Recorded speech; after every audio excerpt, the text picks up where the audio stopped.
Bonjour peuple de Dieu, c'est le pasteur Jérémie, plus connu sous le nom de pasteur Loïc. Nous voulons en ce jour écouter la parole de Dieu pour cette semaine. Alors nous allons commencer par une prière, que nous puissions juste baisser notre tête et nous humilier au devant de Dieu pour prier. Seigneur Père Dieu Tout-Puissant, Père éternel, nous te disons merci pour cette journée. Merci pour le souffle de vie que tu nous as encore accordé, ton souffle de vie que tu nous as encore accordé dans ce jour. Merci pour une autre opportunité que tu nous donnes d'être des meilleures personnes, d'être plus attentifs et d'être plus aimant,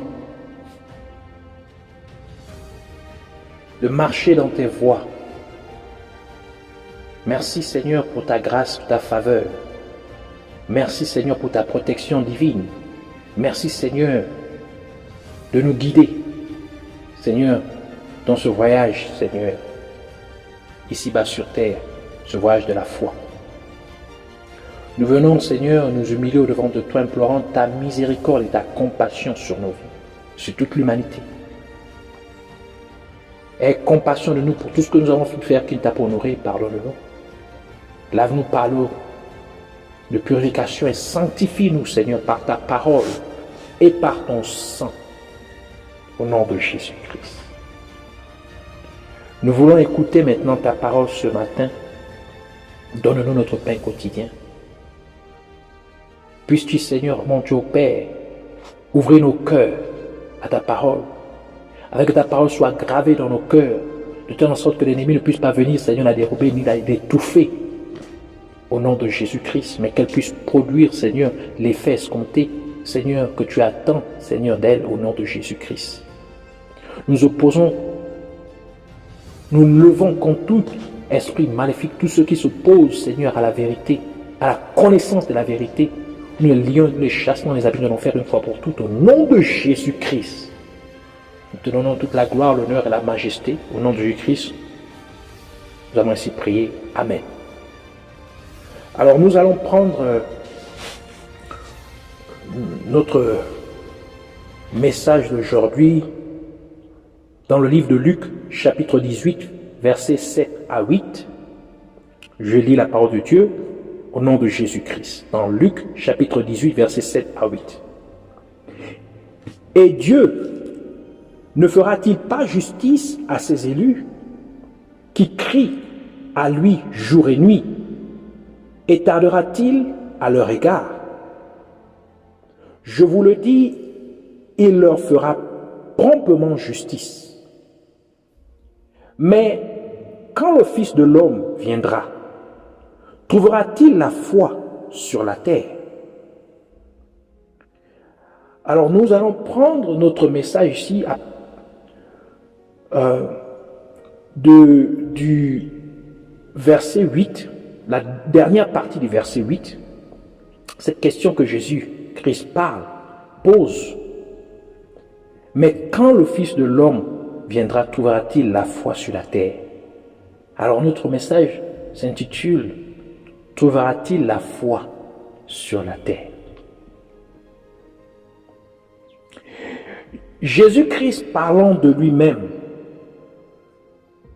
pose la question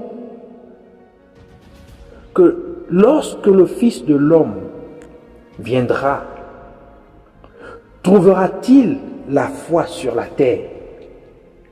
Cela semble être une simple question, mais il y a une signification profonde à cela. Et il est important que les gens comprennent la signification cachée à cette question.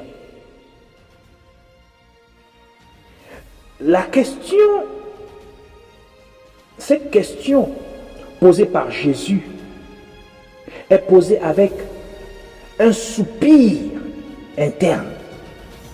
Si quelqu'un paye vraiment attention, il prête vraiment attention,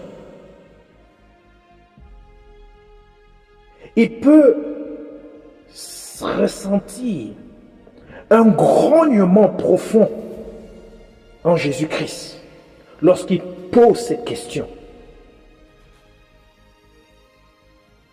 Et lorsque quelqu'un parle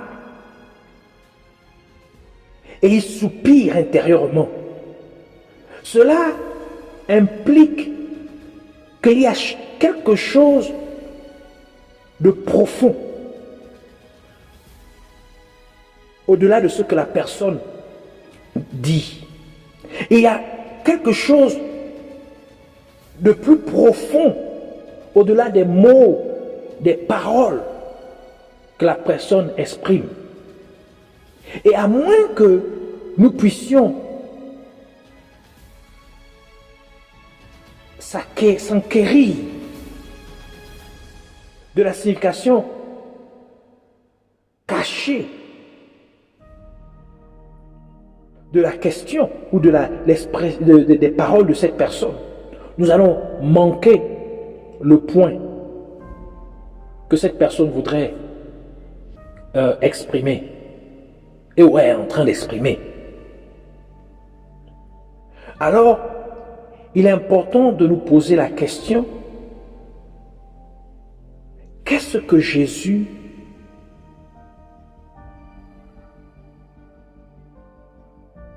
est en train de réellement dire lorsqu'il pose cette question?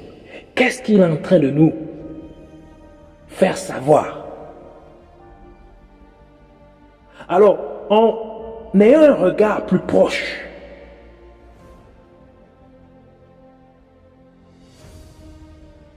en ayant un regard plus descriptif dans la question de Jésus-Christ, nous voyons que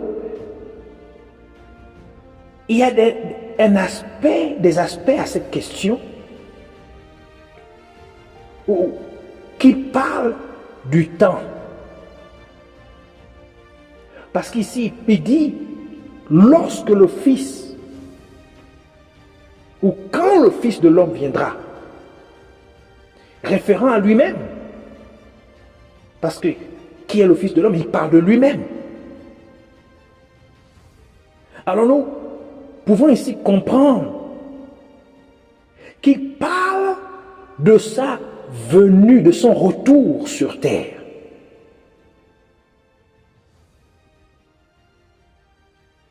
Ainsi, nous devons nous poser la question: pourquoi Jésus dit ou demande, est-ce qu'il trouvera la foi à son retour sur terre? Cela veut nous dire, nous faire ressortir qu'il y aura plusieurs événements qui vont se produire sur terre, qui feront en sorte que la foi sera quelque chose de rare. La foi sera quelque chose qui ne sera plus fréquent. Alors, nous savons que lorsque Jésus reviendra, il reviendra vers la fin des temps. Alors, cette question qu'il pose est reliée à la fin des temps. Selon Matthieu 24, chapitre 24, versets 3 à 11, qui dit ceci: il s'assit sur la montagne des Oliviers, et les disciples vinrent en particulier lui faire cette question. Dis-nous, quand cela arrivera-t-il, et quel sera le signe de ton avènement et de la fin du monde?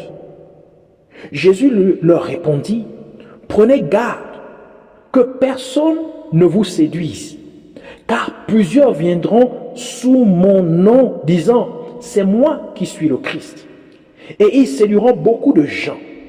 Vous entendrez parler de guerre et de bruit de guerre. Gardez-vous d'être troublés, car il faut que ces choses arrivent. Mais ce ne sera pas encore la fin. Une nation s'élèvera contre une autre nation. Et un royaume contre un royaume. Et il y aura en divers lieux des famines et des tremblements de terre. Tout cela ne sera que le commencement des douleurs. Alors, on vous livrera au tourment et l'on vous fera mourir. Et vous serez haïs de toutes les nations à cause de mon nom. Alors aussi, plusieurs succomberont et ils se trahiront, se haïront les uns les autres. Plusieurs faux prophètes s'élèveront et ils séduiront beaucoup de gens. Alors, à partir de ce passage des Écritures, nous pouvons voir qu'il y a des signes ou des précurseurs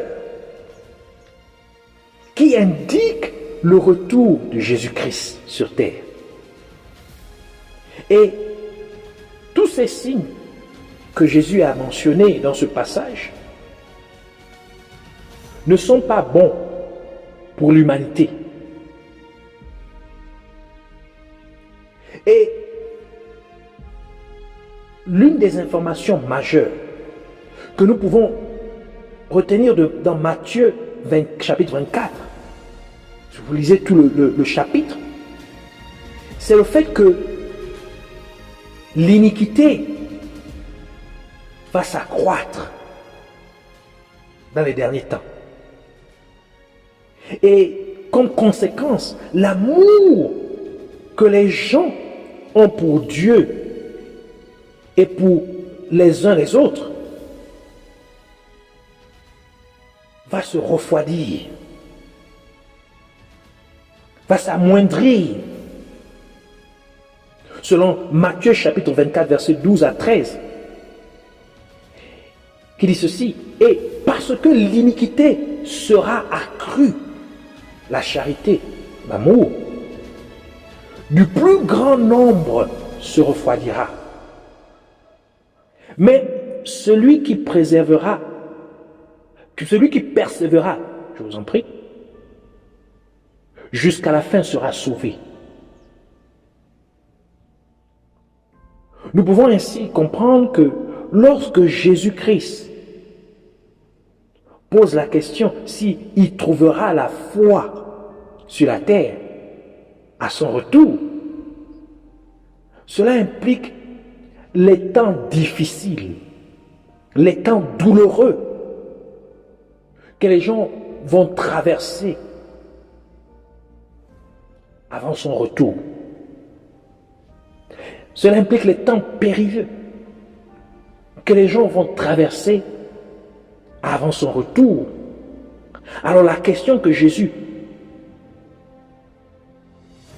pose à vous et à moi est que quand le mal va s'accroître drastiquement sur la terre,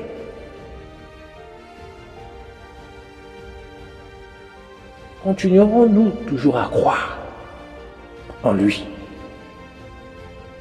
Quand l'iniquité va abonder, va s'accroître sur la terre, continuerons-nous toujours à avoir foi en lui? Quand les épidémies ou les pandémies, les tremblements de terre, les famines et les guerres vont frapper la terre ou frappent la terre, continuerons-nous toujours à avoir foi en lui? Quand les faux prophètes déçoivent beaucoup de gens, et quand les gens vont s'haïr les uns les autres sur la terre, continuerons-nous toujours à avoir foi en lui?